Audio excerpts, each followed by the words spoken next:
Tick-tock, it's time to rock, ladies and gentlemen. The Rock Professor and I are on time. We are here at the scheduled time, and it's all because Brad Cook isn't here. Yes, we're able to get on time and not messing about because...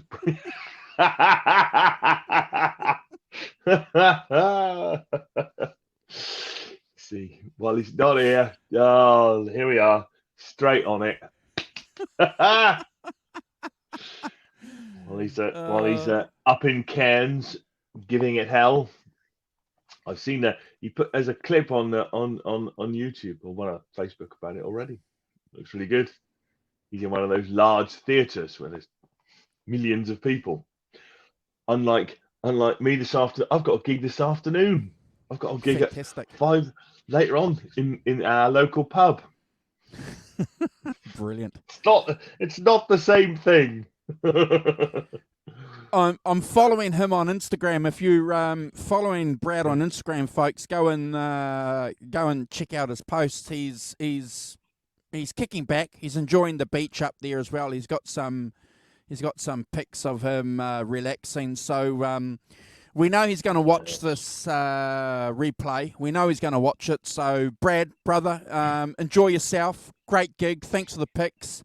Next week you'll give us an update, I'm sure, on the gig. The Rock Professor and I promise to be good. We promise to be good. Apparently. I was going to say something.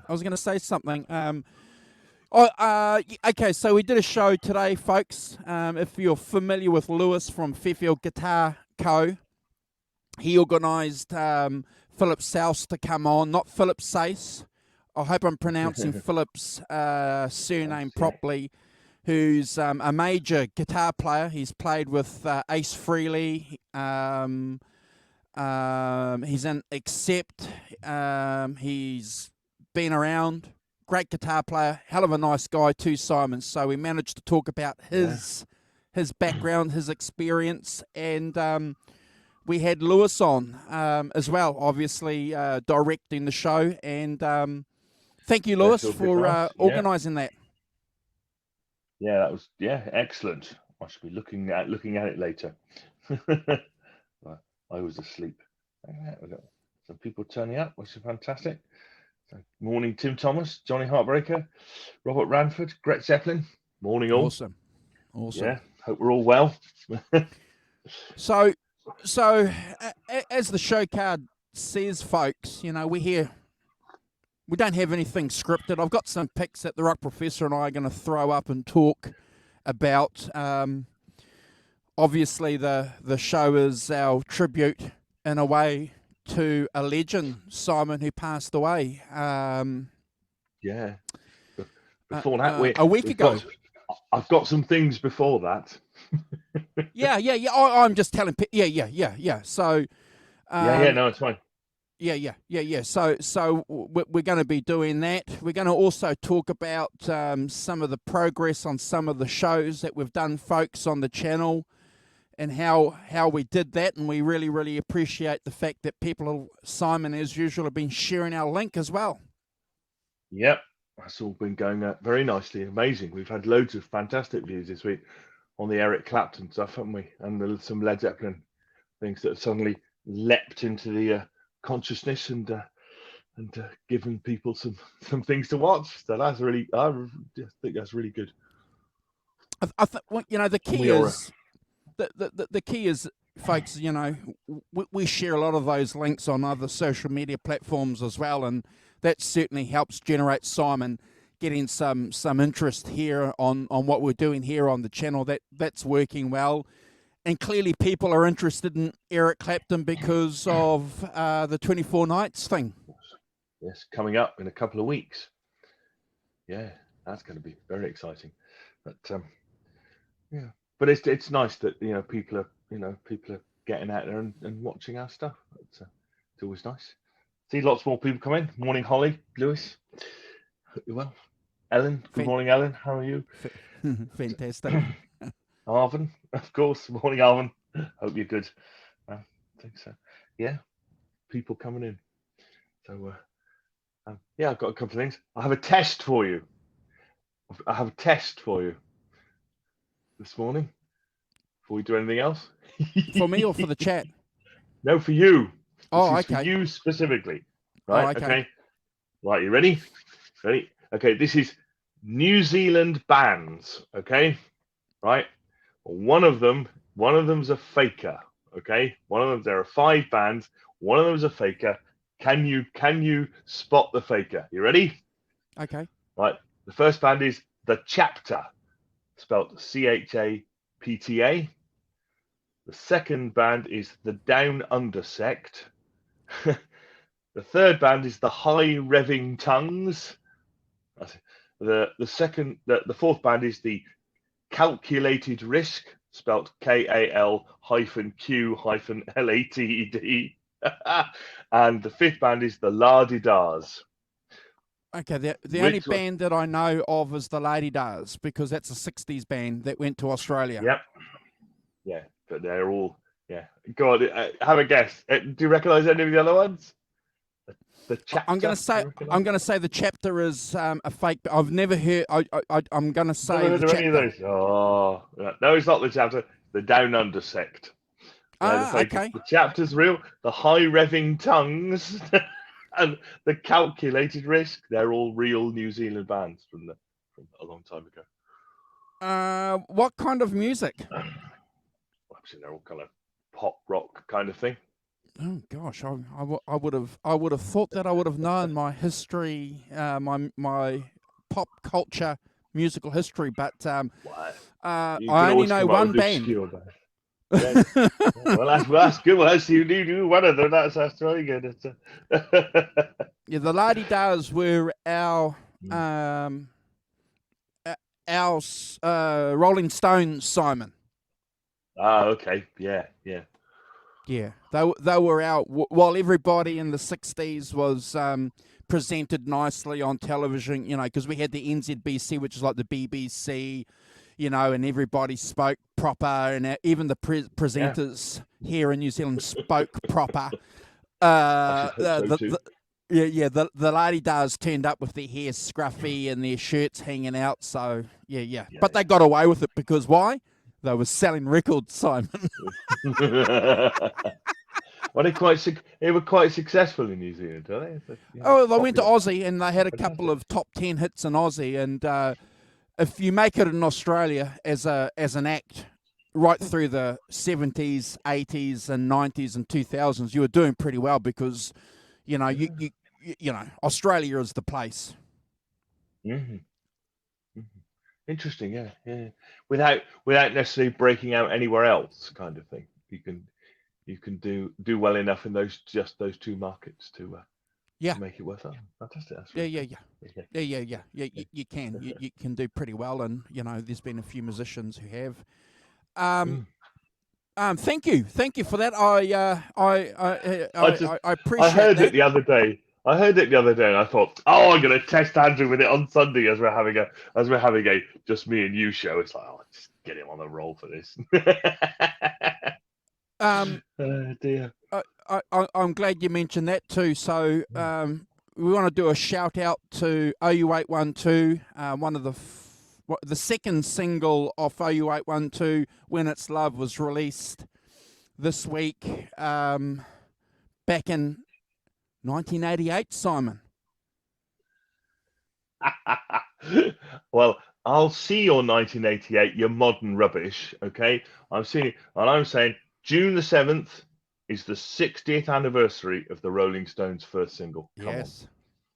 Yeah. 60 years. Look at that. You see, I see you're 1988, and I read you 1963. we're gonna have to do a Rolling Stones special because the Rolling Stones. This guy here, Yeah, you know, yeah. specifically, and we're going to be talking a little bit about this guy About the Jag, yeah, absolutely, yeah. in the course of today's show because he's performed many times with Tina Turner on stage, many times. Yeah, I think that's it's one of the things, isn't it? I mean, they took, she toured with the Stones on 2 or 3 occasions, 66, 69. So clearly one of their one of their favourites, kind of thing. And of course, Mick Jagger's going to be 80 this year, 26th of July. So we're going to be marking that as a thing. Wow. Yeah. Correct, Gretch Zeppelin. Correct. You're not allowed to do that. Is it illegal to live? Oh, really not? You've got to kill them first, have you, and then Yes. and then boil them. Yeah. Yeah.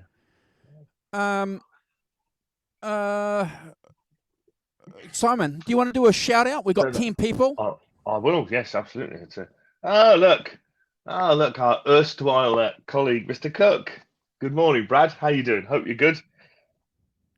From sunny Cairns. Hope it's going well up there. Saw a little film of your show earlier. Did you look good? Very posh on those flashy theatre shows. Well done. Cheers, brother. Say good morning to you. Yes. See you next week. Hope it all goes well. Safe journey home.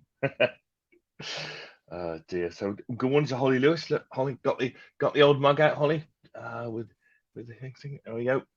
I've got good morning to Robert Ranford, Brad, of course, and Ellen. Good morning, Ellen. Hope you're well. Tim Thomas, Gretch Zeppelin. Morning, Gretch and Tim. Hope you're well. Donny Heartbreaker. What's going on? How are you?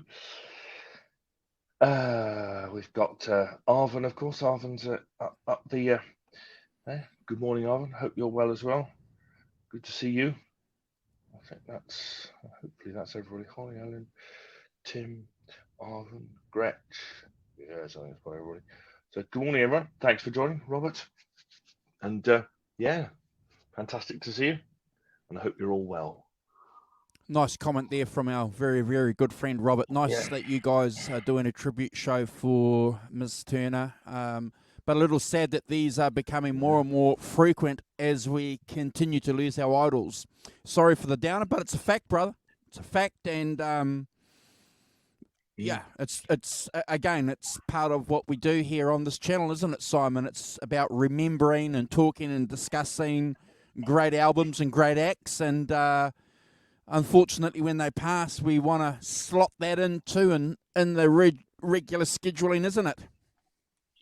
Oh, absolutely. And as many people have remarked, a lot of our show is about archaeology, about sort of musical archaeology, about digging up forgotten records, things that people may not have heard, and kind of talking about them, trying to if you went away and listened to, for instance, a Cricklewood Green or something like that, and found something useful in that, then I think that's really cool.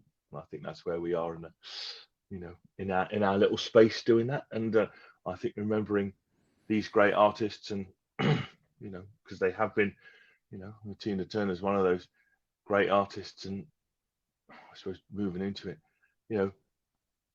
she started making records in the 50s. Yeah. So she's almost a contemporary, not quite, but almost contemporary of Elvis, Jerry Lee Lewis, Chuck Berry, Fats Domino, Little Richard, of all of those early rock and roll guys, almost. Well, of that's course, right. Ike Turner was making rock and roll records in, was it? So Rocket '88 with Jackie Branson's is the supposedly the was that 1951, I think, something like that. But so and it's sobering to think that she died age 83. She's a year older than Bob Dylan. Yeah. So she's been making records longer than Bob Dylan has. Well, she kind of stopped a bit after the 80s, but she's been around on the music scene for that long, and that means that she there almost at the beginning. So when we, so you can count her as one of those people who in at the beginning, and and I think we need to mark those people as pioneers, as people who invented stuff in many ways. Well, I suppose the key thing for us, and this goes for you folks in the chat too, I'm not going to pretend, ladies and gentlemen, to be an expert on Tina Turner. I'm not going to pretend to be.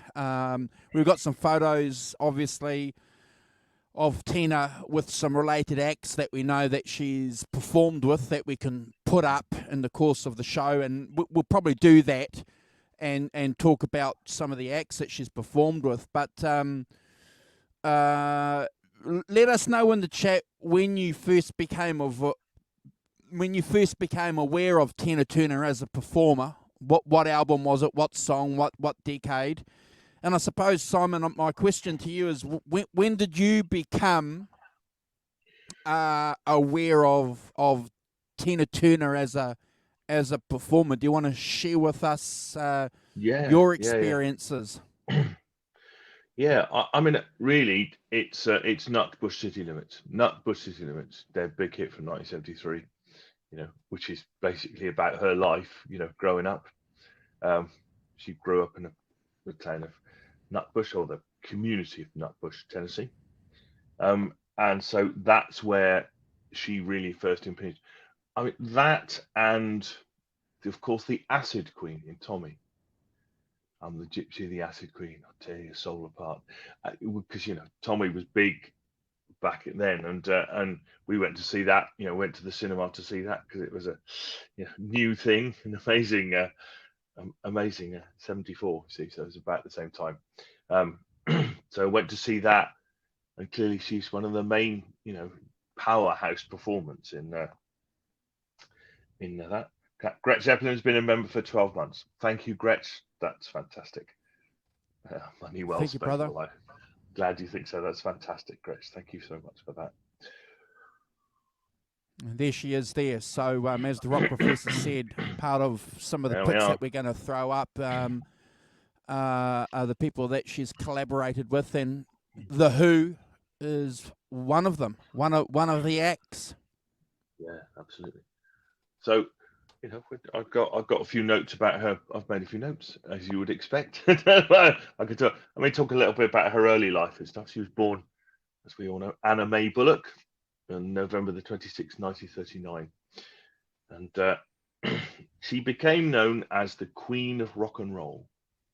I think that there's probably nobody else to take that crown for her. And she, she lived in, as I said, in Nutbush, Tennessee, where her father worked as an overseer of the sharecroppers at the Poindexter farm on Highway 180. And she later recalled picking cotton with her family at an early age.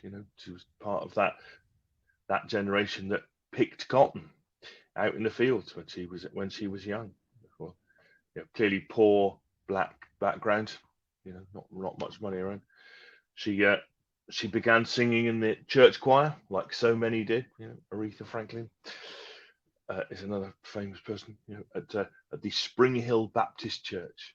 That's where she learned to sing, learned her chops via that, which is, as I've said, is a very standard way of people, then singing. She first saw Ike Turner perform with his band, the Kings of Rhythm, at the Manhattan Club in East St. Louis. She sat there kind of mesmerized by Ike's playing and stuff, and asked to she asked to sing with him, and he said, "Yeah, I'll call you," and clearly didn't for quite a while before. So it was quite a while before she was asked on stage by him to sing. But she recorded her first sing in 1958 called Box Top Holly, which is 3 or 4 years before Bob Dylan did anything. And in 1960 she debuted as Tina Turner with the hit duet single "A Fool in Love," which reached #2 in the Hot R&B side chart and 27 on the Billboard Hot 100,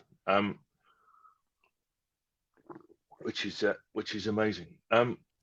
So Ike Turner renamed her Tina. I didn't know this because it rhymed with Sheena.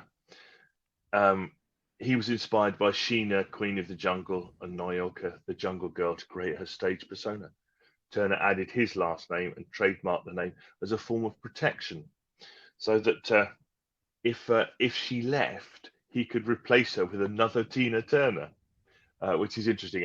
I did the same with the Ikettes. I think there are about 19 Ikettes all told. They just, if somebody left, they just got replaced by somebody else. But first example of a substitution clause, I think, in rock and roll.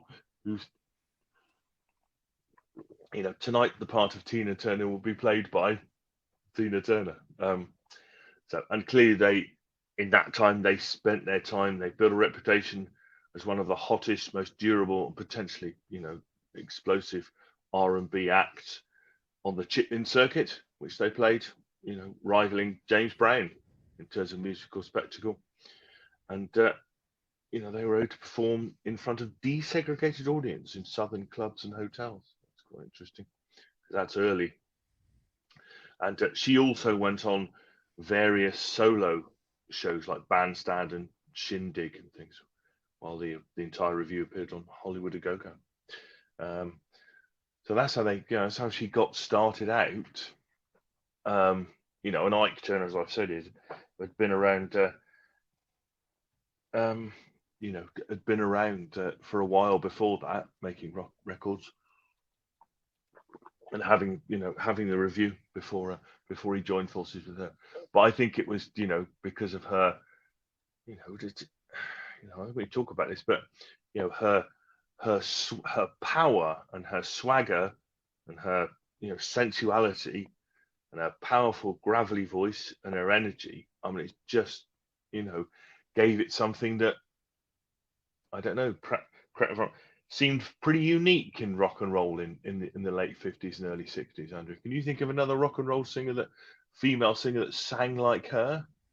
And I'm sure you've watched some of the film of her. Have you seen the film where they all come shimmying on sideways? It really tight, lovely Many moves times. and all that. And her, but I think that known as the Queen of Rock and Roll, that's probably. She was the one, wasn't she? She was the one that brought that sexuality, that sensuality, that kind of out there, that tremendous, powerful voice to things in a way that, I can't think of anybody else who did that really. And, people like Aretha Franklin and, later 60s, female singers didn't quite do it like that, did they?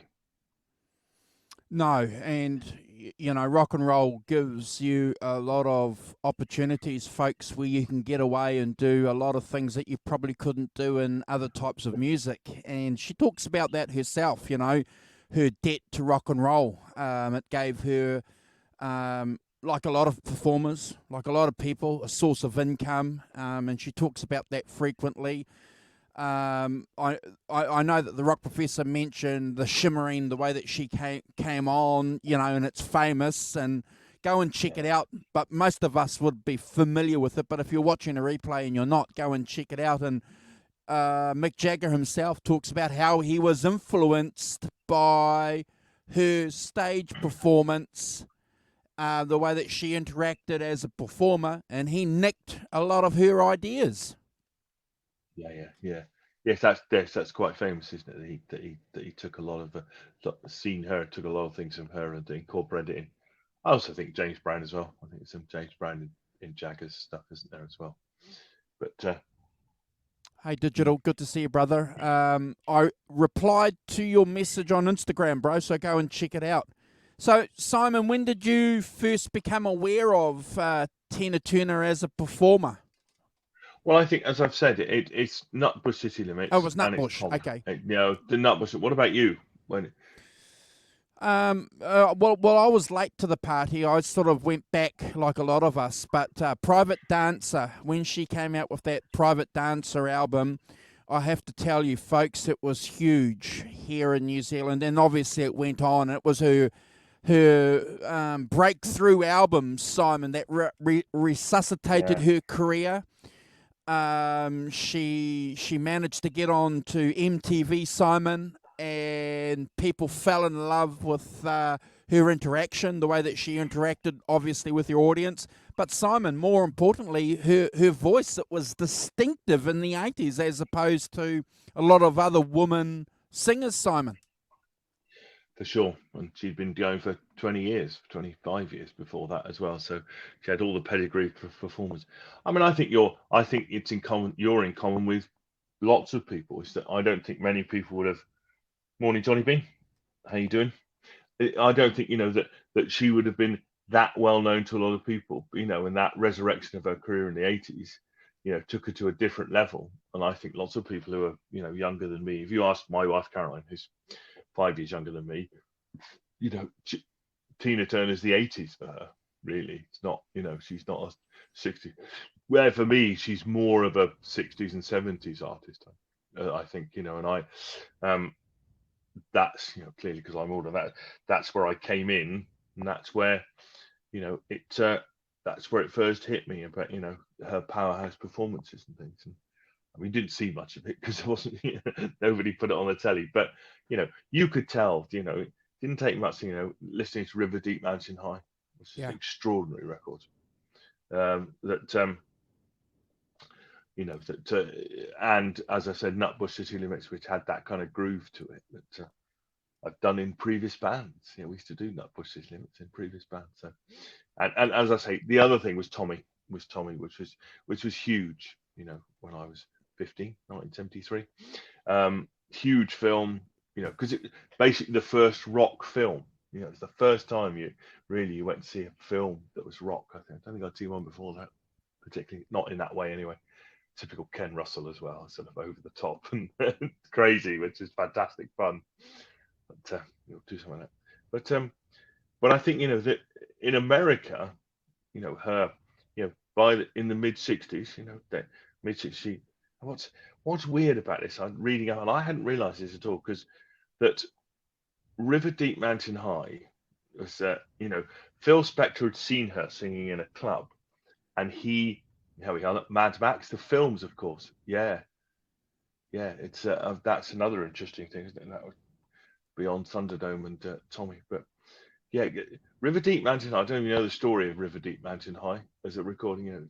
He saw her. Phil Spector saw her singing in a club and thought, "Oh, I'd like to record her." But clearly he didn't want Ike in the studio at all. He didn't want him to be there at all. So Ike, with his usual business acumen, said, "Well, that's fine as long as my name's on the record. That's fine. I'll get some money from it, even if I don't appear." I'm glad you mentioned that. I'm glad you mentioned that because It's that's an interesting. interesting segment that she talks about a couple of times in the course of her history. And she always talks about Spector with fondness because he could see that the tension and that inability for her as a woman singer, that depth that you have as a performer could come out freely, Simon. And this is one of the Mm. great things about a producer, as you know, when they can see these things that they can control in the studio, Hmm. get rid of Yeah, this absolutely. Yeah, or bring that in. So, the rock professor's right. So get out so this woman can sing. yeah, and kind of and clearly Spector recorded with the Wrecking Crew and Yeah. all those guys. She And loved it. oh yeah, absolutely. I think that that if you think about that record, that that wall of sound thing. But apparently it took days to record the vocals. They didn't. It wasn't. Normally we took 1966. You'd be talking about 2 hours, knock it off. In the studio, and no, just the vocals took days. But the interesting thing to me, Andrew, was that, and I didn't realize this, that it was number 3 in the UK charts here, number 1 in Spain, and but it only got to 88 in the US charts, the Billboard Hot 100. It was not a hit in the US at all, and kind of, it's amazing, really, that you think about that, because as far as I'm concerned, River Deep Mountain High is a huge record, and and I hadn't realised that it really wasn't a hit in America at all. Oh, that's Somehow, okay. somehow it didn't manage to. Well, yes, it's fine. Yeah, we're ahead of the Americans, but no. But it's odd, isn't it, that I hadn't realised that it really didn't do anything to. Yeah, she was understanding where she was going at that point in her career too. So from what I understand, she was surrounded by these great musicians recording that song, knew that the song was going to be an important stamp on who she was as a performer going forward, Simon. So she was critical Yeah. about some of her vocal performances as well, so she was all eager and into, creating something, as the rock professor said, that went on and became, one of the greatest songs. When I first saw Private Dancer and saw her dancing, doing these MTV videos, and then made the connection like a lot of us do. Oh my gosh, she's the woman that sang River Deep Mountain High, that was always on the Yeah. radio. So when you make Yeah. that connection, oh, she must be cool. Yeah, absolutely. You've got that connection in your head, haven't you? That they're cool. I mean, I think one of the things we should say about Roger McIntyre is that you know those vocals, that the vocals she did on that had a kind of raspiness, a kind of rock and roll raspiness. It was none of your soul phrasing like Sam Cooke or someone like that, or even Aretha. It had a unique style to it. I think possibly was why it didn't cross over in America, but we all recognised it here as having that rock element to it. I think pretty early on, that made it very successful. And I suppose what we should do then is we should throw this pick up, because this is what Throw the I pickup. understand. Yeah, so obviously she's performed with Rod Stewart, Yeah. folks, many times on stage as well. So what I understand, from what I understand, when she was hanging out with the Stones, and we've got this album here because Ike and Tina Turner were the support acts on this on the '69 tour, Simon, and the Yeah. Stones asked them to be the support act on Yeah, that that's right, tour. yeah. So when from what I understand, when Tina heard and became aware of Rod Stewart's vocals and the way that he had that gravelly kind of thing, Mm-hmm. and she knew that she could sing like that too, Simon. Yeah, for sure. Yeah. So see the dovetailing again of the English yeah. and the Americans again. Yeah, absolutely. Yeah, yeah. I can see that all of a sudden you've got people who you fit with, haven't you? As a kind of style, and as an attitude to it and things. And yes, it is. It's interesting that that's much more of an English thing than an American thing, I think. But, Well, all credit as to you her say, for realizing that she's not going to sing like yeah, Nat King Cole. I'm gonna absolutely not. the skinny little English guy is singing with this raspy voice, and I can do it, and it's rock and roll. So let's use that as I'm not. Yeah. Let's use that as a blueprint. No, completely, and you're right. And River Deep Mountain High, as you say, brought them to the attention of the Rolling Stones, and they supported the Rolling Stones in November '67 in their UK tour. So they came over here in '67, because it had been a big hit, and then clearly audiences would have known them here. And So here's some pics from that. So these. there we are. There they are backstage. Ike, Tina in the middle, and Mick Jagger. And look at that laugh. Look at their smiles, Simon. What, Tina and Mick laughing, Ike looking rather glum.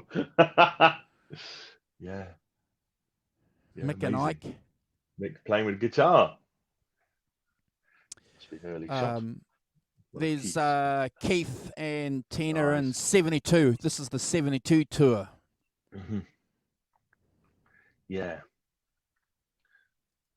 And that's Ike and Tina. And they clearly they toured with them in '69 as well on their US tour as well. 81, Tina playing with the Stones. Yeah, fantastic. Holding her own, no problem. Incredible, isn't it? Absolutely incredible. Fantastic. Well, if you I've think got that, more picks, but we'll throw them up later. Let's have a chat. yeah. If you get to the early '80s. She's been performing for 25 years. It's longer than they have, but the basic is that it's just extraordinary. You think about that, the way that things. But if we just clearly their other big hit from the '70s, Nutbush City Limits, but also their version of Creedence's Proud Mary. It's sold huge in America, and that bit, that thing where it starts off really slow for the first half and then cracks into it for the second half is a fantastic performance. And I think that it one of the one of the things it's about her as an interpretive singer, isn't it? I could take somebody else's material, a song that somebody else has written, and I can mold it into my own style.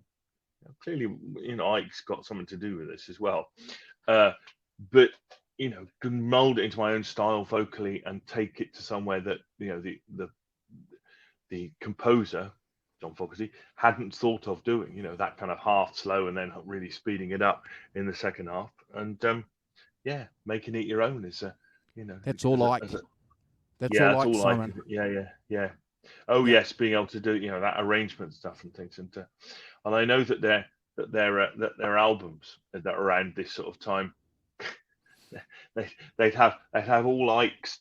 There's one called "Come Together," I think, which has a lot of Ike's tunes at the front, and then it's got "Come Together," "Honky Tonk Women," and "Get Back" at the end, Yep.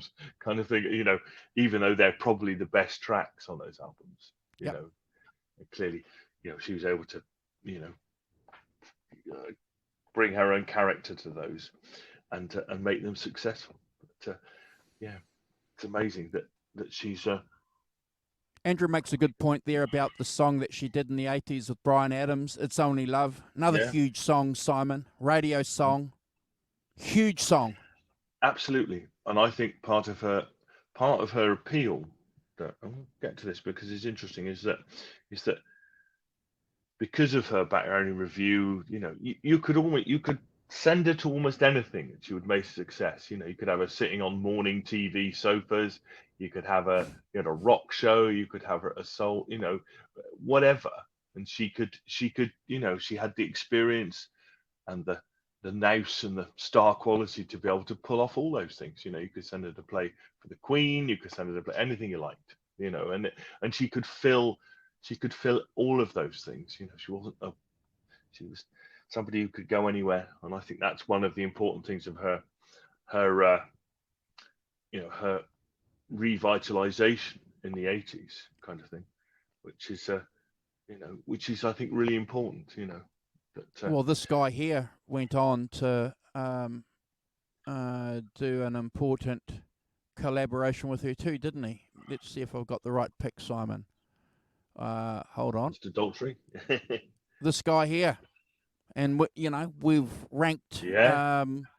We've ranked a track that she did on his August album, and made that album, took it from a B+ to an A album, Simon, just with her song.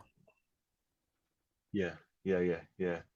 Oh yeah, she's one of the highlights of that record, and as we discussed,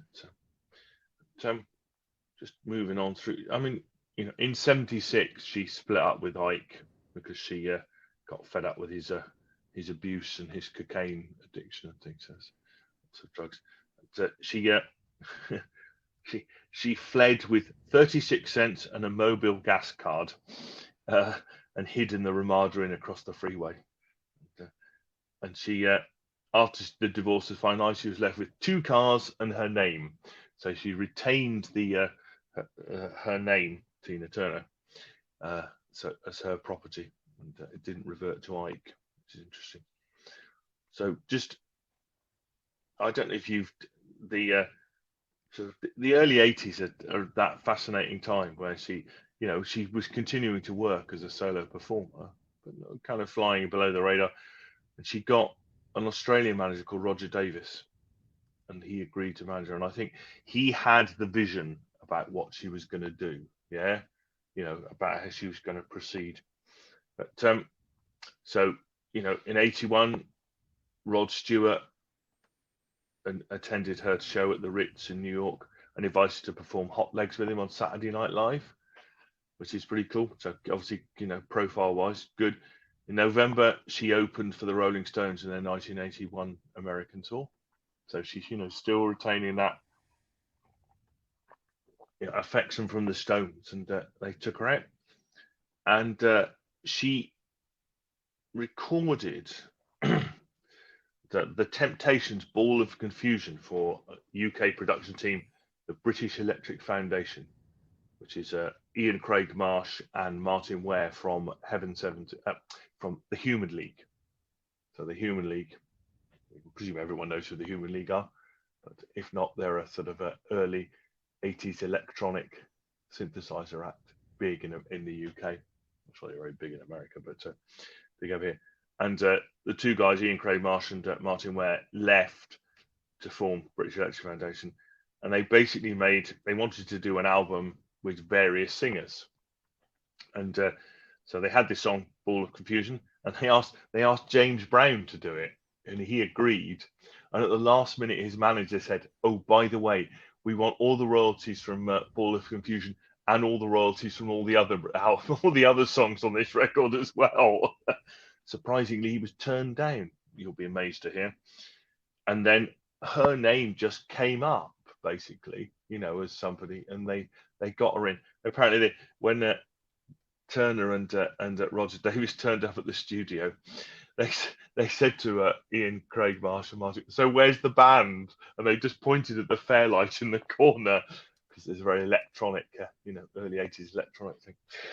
But it was another thing that brought her into the 80s sound, that 80s much more kind of produced electronic sound, and it brought her to to an audience that hadn't really picked up on her before, because they saw her as a heritage soul act until then. And this is part of the transition into what we now know is as her biggest selling, the 80s. But in 1983, she was considered really a nostalgia act, performing at hotel ballrooms and clubs. But in November '83, she released her cover of Al Green's "Let's Stay Together," which was produced by EF, which charted all over, absolutely, went in charts all over the world. And then, she made, in 2 weeks, she made "Private Dancer," which was released in May '84. And, clearly multi-platinum album, Private Dancer, and containing the hit "What's Love Got to Do with It," which was a Grammy award-winning record for the year. At 44, she was the oldest female solo artist to top the Hot 100. And clearly the rest of it is, the rest of it is Private Dancer, 5 times platinum in the US, sold 10 million copies.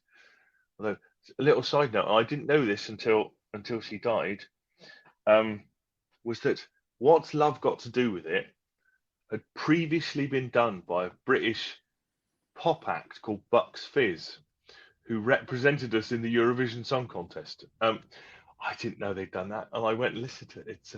It's you can see why they picked it for Tina Turner, because it's you can see it's a retrospective thing clearly, but I could see why they picked it. So it's extraordinary that. But yeah, then you get into the 80s where she's producing huge albums, playing huge places. She's in Mad Max Beyond Thunderdome, furthering her film career, and writing her life story and things, and beginning all of that. And it's an extraordinary 80s she has, doesn't she? Has an extraordinary 80s of success. Alan, are you still here in the chat? Do you remember this? collaboration that she did with New South Wales Rugby League, where she went on and sang the song for promoting rugby league. And it was a huge song. Rugby league, huge here in Australia and New Zealand, Simon. Yeah. There she is there. That's a still from the ad, famous ad. All those guys there are rugby league players. And there's another still there. Famous pick again. Rugby league, Tina Turner selling it to women as a product in the late 80s, early 90s, Simon. Fitted well. Tina loved it. She thought it was fantastic. And then obviously the connection that she had there with Mel Gibson going back to her Australian manager. So Tina has a big a big connection to Australia. Absolutely. Big, massive, and clearly, huge links and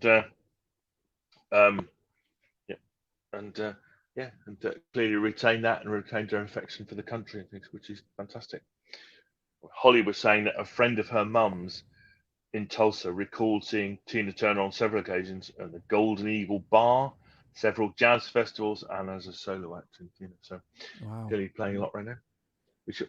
One of the things we should make note is that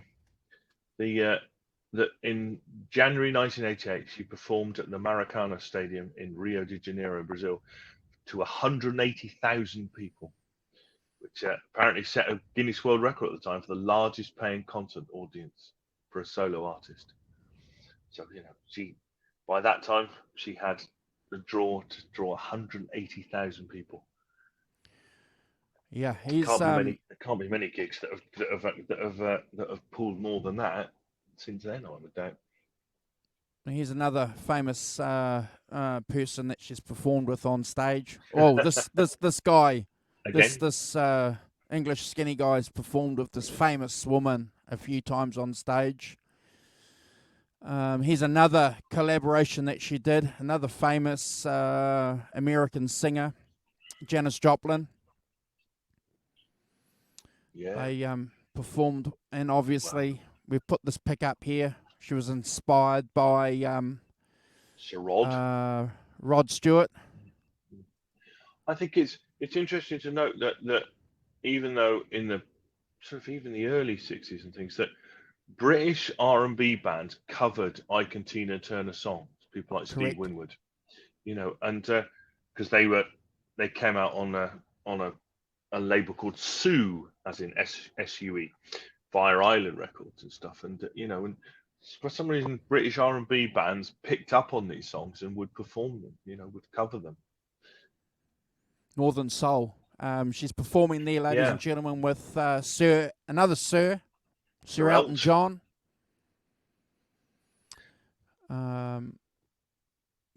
Another Sir. Sir Paul McCartney. See, we've got all the Sirs here. Paul McCartney as well. And there's Tina performing in 91 at the Winfield Cup in the grand final. Again, people just thought that she was fantastic.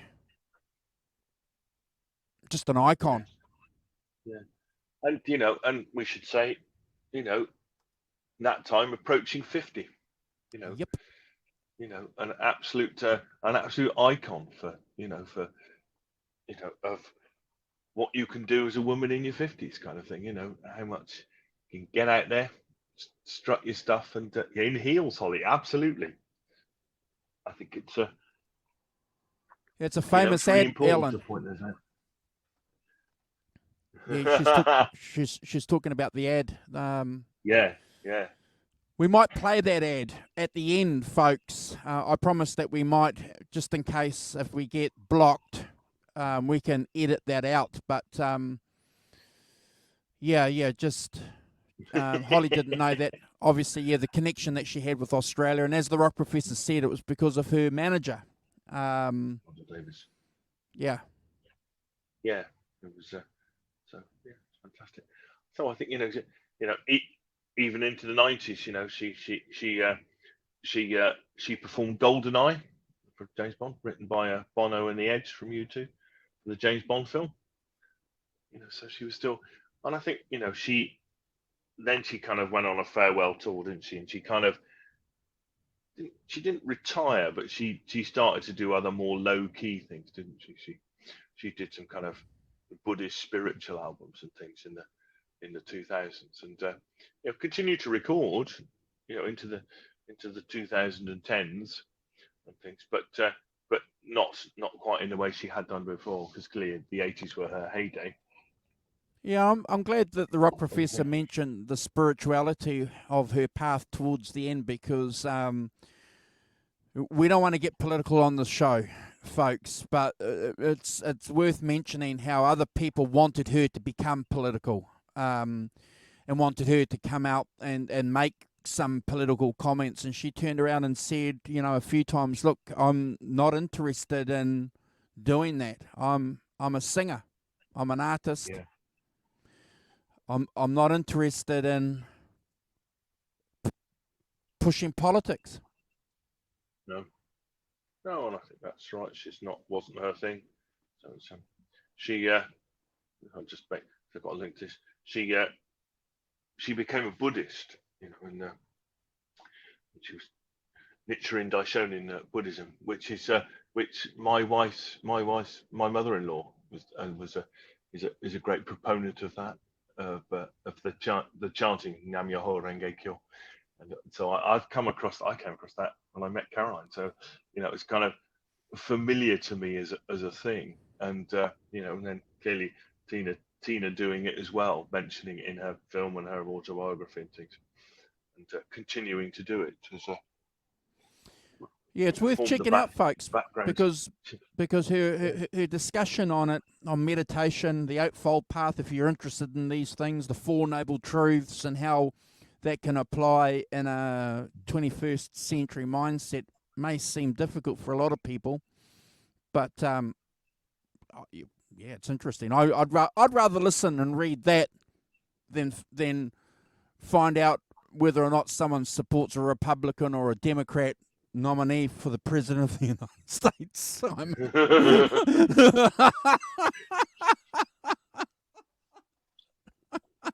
But let's not go there. Let's not go. It's much too scary. But Holly's right. Her and Dolly. Yeah, they've tried to get Dolly to come out political as well. She won't do it. Yeah. She's not interested. No. That's it, Holly. She'll come out and define and talk about her struggle as a young girl and as a woman, which is clearly cool. And I don't see that being political, but when people want to cage her or cage these artists and say, will you come out and speak for this candidate or endorse this candidate? No. Not necessarily where people want to go with it at all. Oh, what's Brad saying? What's she's got a fighting spirit and refused to let her trauma define her future. She fought onwards and upwards. God bless her. God bless her. Yeah. Good on you, brother. Yeah. I think it's as the Buddhism was a really important part of her post-Ike life. I think getting herself, and I think that one of the things that it does, is it focuses you on the future. And what you can do, not about the past and what, if that's been a disaster. I think if it helped you through, good. Namaste, Ram Ram. Yeah, you're right. Any metaphysical belief that makes you think outside of yourself, this is my own opinion, instead of thinking about yourself, has to be a good thing. Oh, I think I think that's right. It's about what you do with that, and clearly she did very positive things with that. And continued to do stuff through the, as I said, into the 2000s with those things, and, which makes her fascinating. She's there's two films, folks. If you haven't checked it out, there's a documentary that came out, I think, a couple of years ago, Simon. It's available on Apple TV for download. You can rent it or buy it. Go and check that out. That's really, really cool. And also, Simon, a biopic. I think it came out the early 90s. I think, Simon, it's the early 90s, which talks about, and it freaked a lot of people out because a lot of people didn't realise, even though she'd spoken about it, about the relationship tempestuous and violent relationship she had with Ike, people weren't aware of it until that film. And I think a lot of people, Simon, saw that as a brave and courageous thing, Simon, for her to do, to talk about. Oh, I think so. I think it was. I think back then it absolutely was. People didn't really talk about it in the 80s in the same way that they do now. It doesn't have the didn't have the profile, and clearly, you're coming off the back of the woman staying at home and all that, the feminism thing of the late 60s and early 70s, and these things started to come out, and for her to come out was definitely seen as a really positive thing. As it highlighted, abuse of women in abusive relationships and things. So, yeah, it was viewed as being a very an important thing, and I think that clearly you never quite can tell with these things. There's a lot of oh well, I spoke about something and therefore I've helped a lot of people. I think that's clearly it did, and it did push forward those those issues and things into the public eye. And clearly, as you said, that they made it in 1993. They made the autobiographical film "What's Love Got to Do with It" with Angela Bassett. It's great film. Which is a great film. Yeah. It's and that that film went into it in some detail. Hikes. But it's one of those things that you get if you get into cocaine and things, isn't it? It gets a bit mad. Well, yeah, sad. It's a sad situation. But yeah, I'm glad that we've taken an hour on the channel, folks, and everybody here. You should be proud of yourself too. Everybody that's participated in the chat, Simon. That's offered a comment about Tina Turner, because I'm going to say it. I mentioned it last week. We've done plenty of shows talking about guys who've passed away. Peter Green, Jeff Beck, Simon. Yeah. But this is our first woman that we've done a tribute show for, Simon. Yeah. Indeed, and I think that she has a legacy as big as any of those other people, because Jeff Beck, because anybody else that we've done, and that without her, all those great singers of the 80s, Joan Jett, Pat Benatar, they must have taken something from Tina Turner, and that the attitude she had and her performing, and the way that, as I said earlier, she's not a 100%.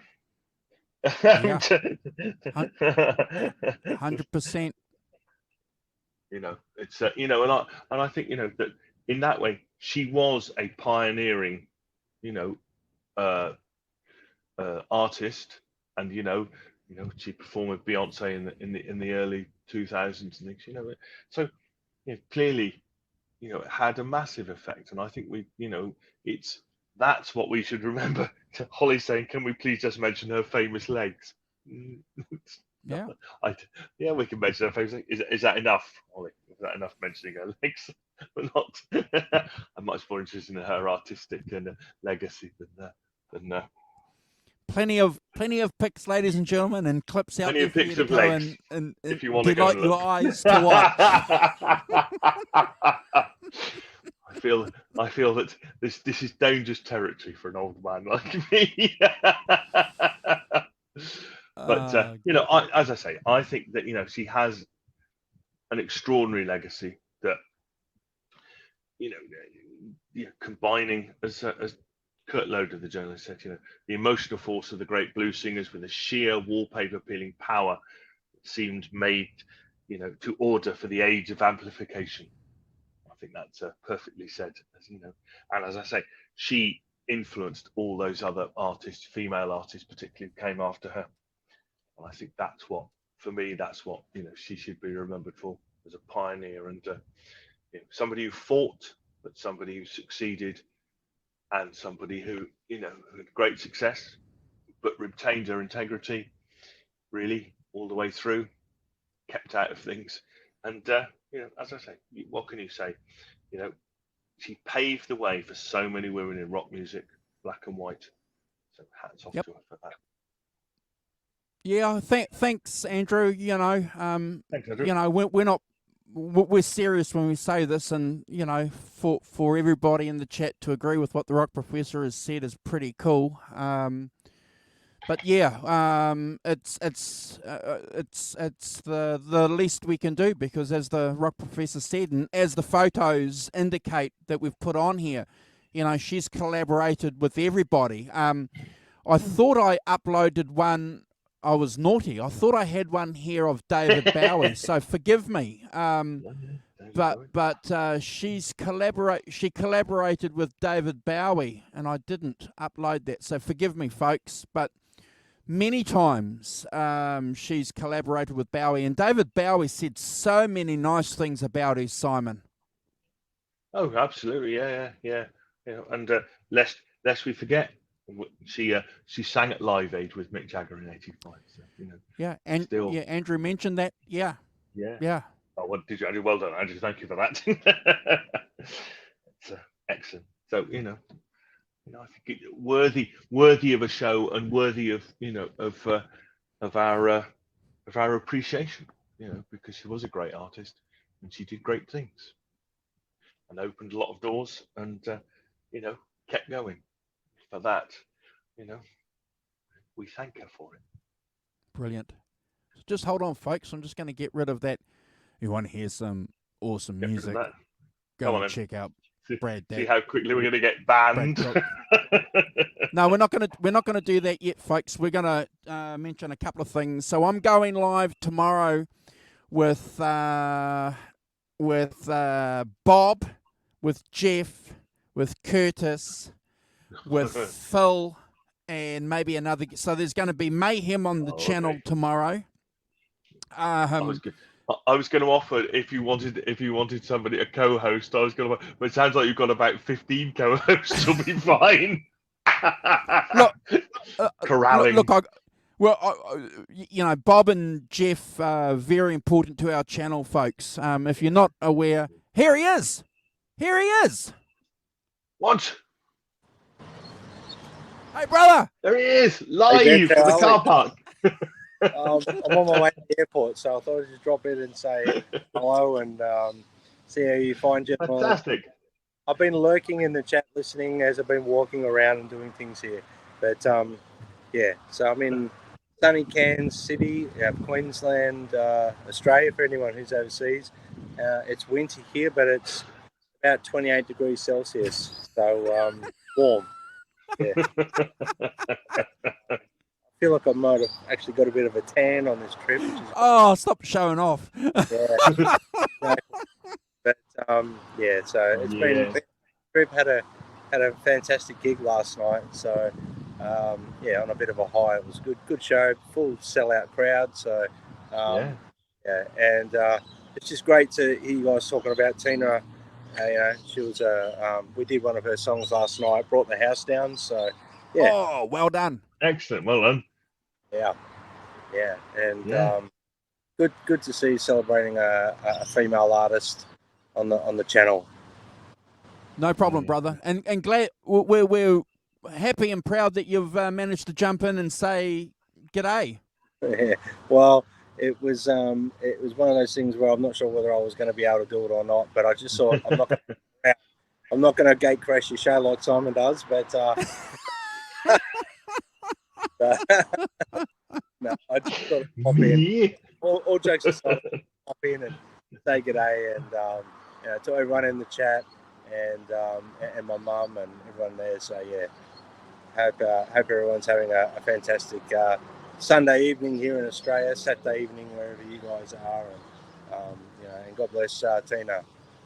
Awesome, bro. I was just going to Cool. do a shout out and say that we're going to go live next week to talk about free. So we've got a guest that's going to come on with us, guys.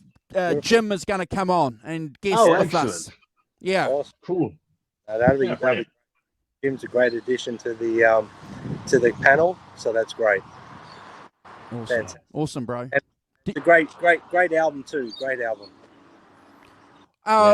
And we look forward to you giving us a bit of a we'll give you 5 minutes at the start of the show next week to give a debrief on your gig.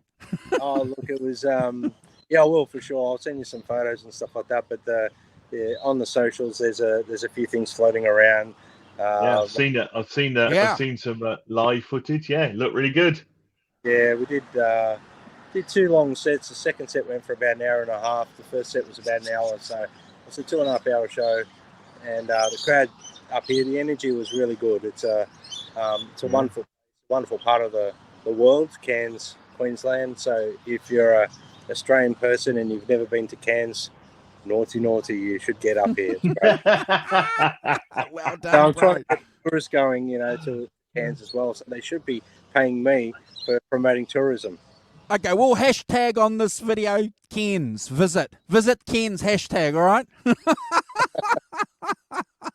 Lovely. Right. See, you Brad, you get a posh theatre gig. I'm playing in my local pub later, in front of the fireplace. See, just keeping it real. Happy to do pub shows too. Rock Professor, I want to do more pub shows. That's where the earthiness is, in my opinion. The theatre shows are great, but on a different level. You connect more with people in the pub scene. I think it's just people are on your level and they enjoy it. So I'm happy to do it either. I'm actually pushing to do more pub gigs because I love them. So brilliant. Yeah. Well, that's me this afternoon. Enjoy, mate. Enjoy it. That'll be good. It'll be great. Yeah, it'll be great fun. It's a blessing to be out playing and performing. So enjoy it, Simon. I will. All right, Jeff, I'm going to leave you because we're trying to organise. Fantastic. God bless, bro. Travel safe. Yeah, God bless you all. And safe journey home. See you next week. See you guys next week. Peace out. Take care. Bye. Look at that. Live from Cairns. Car park in Cairns. Nice to have him jump on with us and hang out with us. It's always a pleasure to see Brad, guys. So, thank you, Brad, for doing that. But, yeah, like I was saying, Simon, so we're going live tomorrow. And one of the reasons why we're doing that, if you guys aren't aware, Bob and Jeff have a big place here on our channel, Simon. So any time we can do anything to push and help any project that those guys are working on, we're going to do that. So we look forward to hanging out with them. And as I said to you, Simon, when Brad was on, Jim, that was my second little surprise. Jim is going to jump on and be our guest host on doing that free album.